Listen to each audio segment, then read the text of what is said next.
ത്രിയേക ദൈവത്തിന് സ്തുതി. കർത്താവിൽ അനുഗ്രഹിക്കപ്പെട്ടവരെ, അടിമത്തത്തിൽ ഞെരുങ്ങിയിരുന്ന ഒരു ജനത, ബന്ധനത്തിൽ ആയിരുന്ന ഒരു ജനത, അവർക്ക് വിമോചകനായി മശിഹ എന്ന രക്ഷകൻ വരുമെന്ന് പ്രതീക്ഷയോടെ കാത്തിരുന്നു. ലാസറിനെ ഉയർപ്പിച്ച സംഭവത്തോടുകൂടി ജനമെല്ലാം അവന്റെ പുറകെ പോയി എന്ന് മഹാപുരോഹിതന്മാർ മനസ്സിലാക്കുന്നുണ്ട്. മരണത്തിൽ ബന്ധിതനായിരുന്ന ലാസർ വിമോചിതനായപ്പോൾ ഇതുതന്നെയാണ് തങ്ങളുടെ യഥാർത്ഥ വിമോചകൻ എന്ന് യഹൂദജനം മനസ്സിലാക്കുകയും ആ വിമോചകനെ എതിരേൽക്കുകയും ഇപ്പോൾ ഞങ്ങളെ രക്ഷിക്കുക എന്നർത്ഥമുള്ള ഹോശന്ന എന്ന വിളി അത്യുച്ചത്തിൽ അവർ ആർപ്പ് വിളിക്കുകയുമാണ്. യഥാർത്ഥത്തിൽ ഹോശന്ന എന്നത് ഇപ്പോൾ ഞങ്ങളെ രക്ഷിക്കുക എന്നുള്ളതാണെങ്കിലും പിന്നീടത് ദൈവപുത്രന് കൊടുക്കുന്ന സ്തുതിയായി മാറ്റപ്പെടുകയാണ്. ദൈവപുത്രന് ഹോശന്ന എന്നാർത്ത് വിളിക്കുന്ന ഈ വലിയ പെരുന്നാളിലേക്ക് നാം പ്രവേശിക്കുമ്പോൾ ഈ പെരുന്നാളിൻ്റെ പ്രത്യേകത എന്ന് പറയുന്നത് പ്രപഞ്ചമൊന്നാകെ ദൈവത്തിന് സ്തുതി അർപ്പിക്കുന്നു എന്നുള്ളതാണ്. യഥാർത്ഥത്തിൽ യേശു തമ്പുരാന്റെ ഇഹലോക വ്യാപാരത്തിൻ്റെ സമാപനം,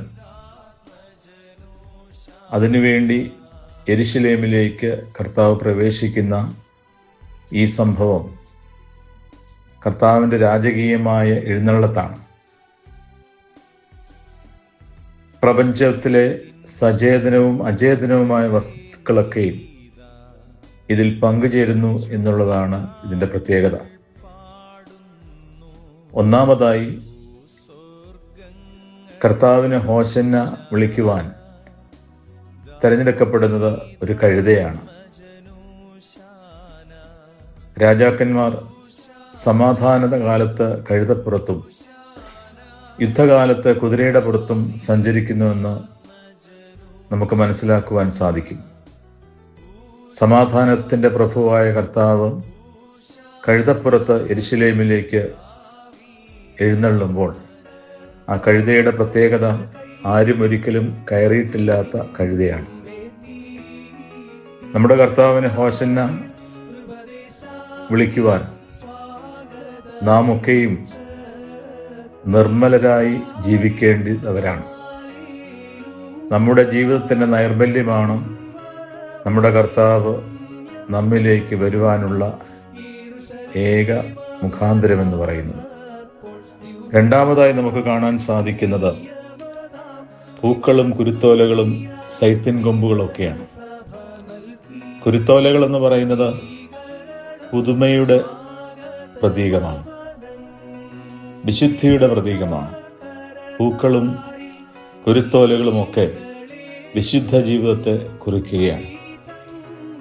നമ്മുടെയൊക്കെ ജീവിതത്തിൽ വിശുദ്ധി നമുക്കില്ലെങ്കിൽ കർത്താവിന് ഹോശന്ന സമർപ്പിക്കുവാൻ നാം യോഗ്യരല്ല. അതുകൊണ്ട് വിശുദ്ധ ജീവിതത്തിൽ ആയിത്തീരുവാൻ തക്കവണ്ണം നമുക്ക് സാധിക്കണം. മൂന്നാമതായി നമുക്ക് കാണാൻ സാധിക്കുന്നത് കല്ലുകളാണ്. കല്ലുകൾ കൊല നടത്തുവാനായി ആദിമകാലങ്ങളിൽ ഉപയോഗിച്ചിരുന്നു. പരിശുദ്ധ സ്തെഫാനോസ് സഹദായുടെ മരണം കല്ലെറിയപ്പെട്ട് ആണ് എന്ന് നമുക്ക് കാണാൻ സാധിക്കും. പഴയ നിയമത്തിൽ കല്ലെറിയപ്പെട്ട് കൊല്ലപ്പെടുന്നവരുടെ ചരിത്രങ്ങൾ ഉണ്ട്. കർത്താവിന് ഹോശന്ന വിളിച്ചുകൊണ്ടിരുന്ന ശിഷ്യന്മാരെ വിലക്കുവിനെന്ന് പരീശന്മാർ പറയുമ്പോൾ കർത്താവ് പറയുന്നുണ്ട്, ഇവർ ആർത്ത് വിളിച്ചില്ലെങ്കിൽ ഈ കല്ലുകൾ ആർത്ത് വിളിക്കുമെന്ന് പറയുന്നുണ്ട്. യെഹെസ്കേൽ പ്രവചനം 36 അധ്യായം 26 വാക്യത്തിൽ ഇങ്ങനെ പറയുന്നു, കല്ലുപോലുള്ള നിങ്ങളുടെ ഹൃദയം മാംസളമായ പുതിയ ഹൃദയമായി മാറ്റപ്പെടും. അല്ലെങ്കിൽ കല്ല് പോലുള്ള ഹൃദയം മാംസളമായ മൃദുവായ ഹൃദയമായി രൂപാന്തരപ്പെടുമെന്ന് പറയുന്നുണ്ട്. നമ്മുടെ ജീവിതത്തിൽ രൂപാന്തരം ഉണ്ടാകുക കല്ലിൻ്റെ അനുഭവമല്ല, രൂപാന്തരപ്പെട്ട അനുഭവമാണ് നമുക്കുണ്ടാവേണ്ടത്. ഇപ്പോൾ ഹോശന്ന എന്ന് പറയുന്നത് കഴുതയുടെ അല്ലെങ്കിൽ നിർമ്മലമായ അനുഭവം, ആരുമൊരിക്കലും കയറിയിട്ടില്ലാത്ത നൈർമല്യത്തിൻ്റെ അനുഭവം, പൂക്കളുടെയും കുരുത്തോലകളുടെയും വിശുദ്ധിയുടെ അനുഭവം, കല്ലുകൾ രൂപാന്തരത്തിൻ്റെ അനുഭവവും നമുക്കുണ്ടാവണം. അപ്രകാരം വിശുദ്ധിയുടെയും നൈർമല്യത്തിൻ്റെയും രൂപാന്തര അനുഭവങ്ങളിലൂടെ ഈ ഹോശന്ന ദൈവത്തിന് കരയേറ്റുവാൻ നാം യോഗ്യരായി തീരട്ടെ. ദൈവം നമ്മെ അനുഗ്രഹിക്കട്ടെ.